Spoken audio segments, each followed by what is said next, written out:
ഇക്കൊല്ലത്തെ സംസ്ഥാന സ്കൂൾ കലോത്സവത്തിന് തൃശൂരിൽ ഔപചാരിക തുടക്കം കുറിച്ചത് രാഷ്ട്രീയ ചൂടോടെ. ഉദ്ഘാടന ചടങ്ങിനിടെ മുഖ്യമന്ത്രി പിണറായി വിജയനും BJP MP സുരേഷ് ഗോപിയും തമ്മിലുണ്ടായ വാക്കേറ്റമാണ് വേദിയെ ശ്രദ്ധാകേന്ദ്രമാക്കിയത്. മുഖ്യമന്ത്രിയും മന്ത്രിമാരും വിവിധ വിശിഷ്ടാതിഥികളും പങ്കെടുക്കുന്ന ഉദ്ഘാടന വേദിയിൽ മുഖ്യമന്ത്രി പ്രസംഗിച്ചുകൊണ്ടിരിക്കെയാണ് സുരേഷ് ഗോപി MP എത്തിയത്. അതേസമയം പ്രസംഗത്തിൽ മുഖ്യമന്ത്രി ശക്തമായ രാഷ്ട്രീയ പരാമർശങ്ങളാണ് നടത്തിയത്. സുരേഷ് ഗോപി വേദിയിലെത്തിയതിന് പിന്നാലെ മുഖ്യമന്ത്രി രാഷ്ട്രീയ വിഷയങ്ങൾ കൂടുതൽ ശക്തമായി ഉന്നയിക്കുകയായിരുന്നു.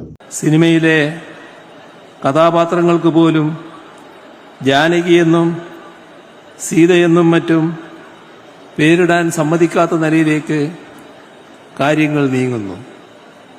സമാധാനവും സന്തോഷവും ഇല്ലാതാക്കുന്ന ഇത്തരം കലാപകാരികളെ ചെറുത്തു തോൽപ്പിക്കാനുള്ള നല്ലൊരായുധം കൂടിയാണ് കല.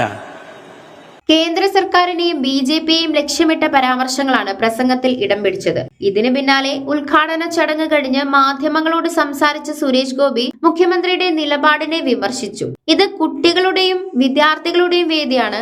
അത്തരം വേദിയിൽ രാഷ്ട്രീയം പറഞ്ഞത് അനുചിതമാണ് എന്നാണ് അദ്ദേഹം പ്രതികരിച്ചത്. കുട്ടികളുടെ ഇവിടുത്തെ സ്റ്റേജില് കലാപരമായ പ്രോത്സാഹനത്തിന് വേണ്ടി എന്തൊക്കെ ലഭ്യതകൾ വർദ്ധിപ്പിക്കണമോ അതിന് നൽകാൻ സാധിക്കുമെങ്കിൽ ഞാൻ ആഗ്രഹിക്കുന്നത് ഇവിടുത്തെ റൈസ് മാർക്കറ്റിലെയും വെജിറ്റബിൾ മാർക്കറ്റിലെയും എല്ലാവരും അതിനകത്ത് പങ്കാളികളാവണം. ഞാൻ അതിന് ഇന്ന് തുടക്കം കുറിച്ച് വെക്കുകയാണ്.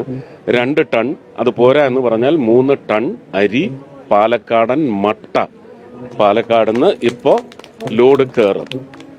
ഇത് സുരേഷ് ഗോപിയുടെ പ്രഖ്യാപനം വേറെ ഒന്നിനുമല്ല. എന്റെ സംഭാവന വളരെ ചെറുതായിരിക്കാം. ഈ ഒരു ദിവസം 60,000 പേര് ഭക്ഷണം കഴിക്കും എന്ന് പറയുന്നിടത്ത് ഊണ് കഴിക്കുന്നത് ചിലപ്പോൾ 20,000 അല്ലെങ്കിൽ 10,000 പേരായിരിക്കും. എത്ര ദിവസത്തേക്ക് ഈ 2 ടൺ അല്ലെങ്കിൽ 3 ടൺ കൊണ്ട് നമുക്ക് സാധ്യമാവും? പക്ഷെ ഇതൊരു ശരിക്കും ഒരു ഇൻസ്റ്റിഗേറ്ററാണ്. അതേസമയം മുഖ്യമന്ത്രിയുടെ ഭാഗത്തു നിന്നുള്ള രാഷ്ട്രീയ പരാമർശങ്ങൾ ന്യായീകരിച്ചാണ് ഇടതുപക്ഷം രംഗത്തെത്തിയത്. കുട്ടികളും യുവതലമുറയും സമൂഹത്തിൽ നടക്കുന്ന കാര്യങ്ങളെ അറിയേണ്ടതുണ്ടെന്നും അവരെ ബാധിക്കുന്ന രാഷ്ട്രീയ സാഹചര്യങ്ങളെക്കുറിച്ച് തുറന്നു പറയേണ്ടത് അനിവാര്യമാണെന്നും CPM ഇടതു നേതാക്കൾ പറഞ്ഞു. ഈ പശ്ചാത്തലത്തിൽ കഴിഞ്ഞ ക്രിസ്തുമസിന് പാലക്കാട് പുതുശ്ശേരിയിൽ കുട്ടികളുടെ കരോൾ സംഘത്തിന് നേരെയുണ്ടായ ആക്രമണവും ചർച്ചയായി. കുട്ടികൾ മദ്യപിച്ചാണ് എത്തിയതെന്ന തരത്തിൽ അന്ന് BJP പ്രവർത്തകർ വ്യാജ പ്രചാരണം നടത്തിയതായും അത്തരം സംഭവങ്ങൾ കേരളത്തിൽ നടക്കുന്ന സാഹചര്യത്തിൽ കുട്ടികളുടെ വേദികളിൽ പോലും രാഷ്ട്രീയം ചർച്ചയാകേണ്ട സാഹചര്യമുണ്ടെന്നുമാണ് ഇടതുപക്ഷത്തിന്റെ നിലപാട്. സംസ്ഥാന സ്കൂൾ കലോത്സവം കലയുടെ ആഘോഷവേദിയായിരിക്കേണ്ട സമയത്ത് രാഷ്ട്രീയ വിവാദം ഉയർന്നതോടെ ഉദ്ഘാടന ദിനം തന്നെ വിവാദങ്ങളിൽ ഇടം പിടിച്ചു. ZECO news, Thrissur.